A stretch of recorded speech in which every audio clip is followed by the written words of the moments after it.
enquanto dois exércitos inteiros se enfrentavam numa das batalhas mais intensas entre Rússia e Ucrânia. Um confronto marcado por horas de artilharia contínua, avanço lento e destruição absoluta. A paisagem, composta por crateras recentes, veículos queimados e edifícios reduzidos a esqueletos de concreto, refletia a violência de uma linha de frente, onde cada metro conquistado custava vidas. Tropas ucranianas avançavam entre a lama espessa, apoiadas por blindados marcados por impactos, e drones que sobrevoavam em rotas circulares, transmitindo imagens em tempo real de posições inimigas ocultas. Dentro dos veículos, soldados silenciosos mantinham a atenção fixa nos monitores, respirando o cheiro metálico de munição e esperando ordens que mudavam a cada minuto, conforme o cenário se transformava diante de seus olhos. Do lado russo, posições fortificadas tentavam conter o avanço, utilizando trincheiras profundas e sistemas de defesa improvisados ao redor de áreas estratégicas. O som constante dos motores e o movimento das equipes de apoio indicavam que novos grupos eram enviados para reforçar setores mais pressionados. A colina principal, ponto crucial para a observação e mira da artilharia,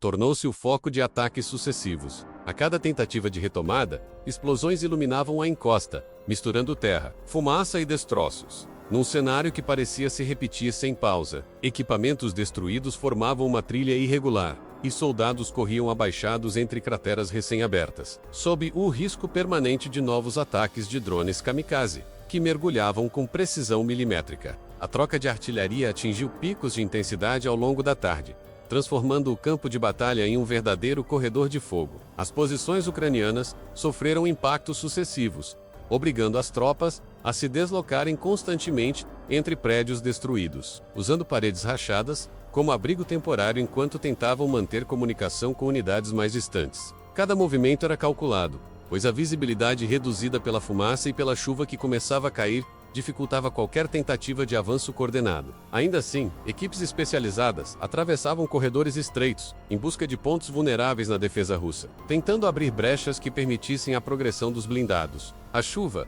inicialmente leve, transformou o terreno já instável num pântano escorregadio, interferindo na precisão dos disparos e reduzindo a velocidade dos veículos. Granadas enterravam-se na lama antes de explodir, levantando jatos de barro misturados a fragmentos metálicos. O clima agravou a exaustão das tropas, que continuavam avançando e recuando de acordo com o ritmo imposto pelas unidades de artilharia. No meio desse cenário, soldados feridos eram retirados às pressas, carregados por companheiros que se arriscavam sob fogo contínuo, para tentar preservar alguma chance de sobrevivência. A cada retirada, novos grupos ocupavam as posições deixadas, conscientes de que os próximos minutos poderiam exigir ainda mais resistência. À medida que a noite se aproximava, drones equipados com sensores térmicos assumiram papel decisivo, identificando concentrações de tropas em movimento. O céu, antes coberto apenas pela fumaça, passou a exibir pontos luminosos que se deslocavam silenciosamente antes de mergulhar sobre alvos definidos. Explosões distantes ecoavam por vales escuros, enquanto tropas de ambos os lados tentavam reorganizar suas linhas. Combates diretos, travados em corredores de escombros e ruas estreitas, tornaram-se mais frequentes. Soldados avançavam com lanternas presas aos capacetes, iluminando sombras instáveis e verificando salas destruídas, onde o perigo poderia surgir a poucos passos. Durante a madrugada, o confronto atingiu um ponto crítico, quando as linhas se aproximaram demais, criando uma zona cinzenta em que era difícil identificar com precisão quem controlava cada setor. Tiros ecoavam a curta distância, e movimentos bruscos entre os destroços levantavam nuvens de poeira que dificultavam a visibilidade. Em alguns momentos, as tropas recuavam apenas para reorganizar munição e equipamento antes de retornar ao combate. Em outros, avançavam para tentar capturar posições consideradas estratégicas antes que o outro lado conseguisse estabelecer novas defesas. A intensidade do confronto fez com que toda a área fosse redesenhada pela força das explosões. Estruturas que ainda permaneciam de pé desabavam após horas de bombardeio contínuo, transformando-se em novos obstáculos. O campo, iluminado esporadicamente por clarões de artilharia, revelava corpos, veículos inutilizados e equipamentos abandonados às pressas.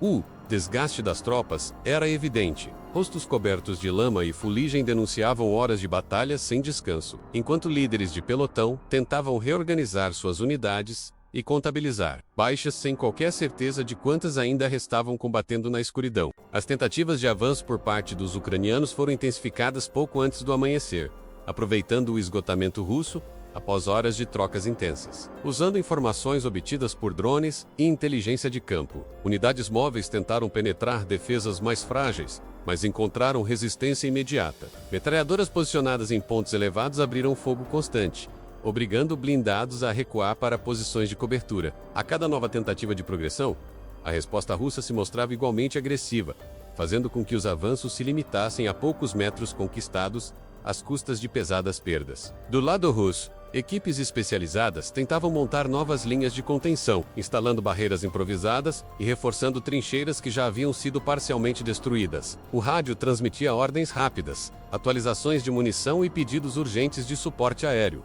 A situação, segundo relatos internos, tornava-se cada vez mais caótica. Mesmo assim, a determinação permanecia, sustentada pela necessidade de impedir que forças ucranianas consolidassem posições que poderiam alterar o equilíbrio regional nos dias seguintes. Ao amanhecer, uma névoa espessa tomou conta da área, ocultando parcialmente os danos e criando um silêncio estranho. Após tantas horas de fogo contínuo, tropas caminhavam entre destroços ainda fumegantes, vasculhando posições abandonadas e tentando localizar sobreviventes. Veículos médicos avançavam lentamente, desviando de crateras e blocos de concreto, enquanto equipes buscavam estabilizar feridos à beira da exaustão total. O campo de batalha, que horas antes parecia vibrar com o som de explosões, agora se apresentava como um terreno devastado, marcado por trilhas irregulares e sinais claros de uma luta sem vencedores definidos. A batalha, embora sem um desfecho claro, deixou marcas profundas na linha de frente e na moral das tropas. Ambos os lados reivindicavam avanços e resistência, mas o que permanecia evidente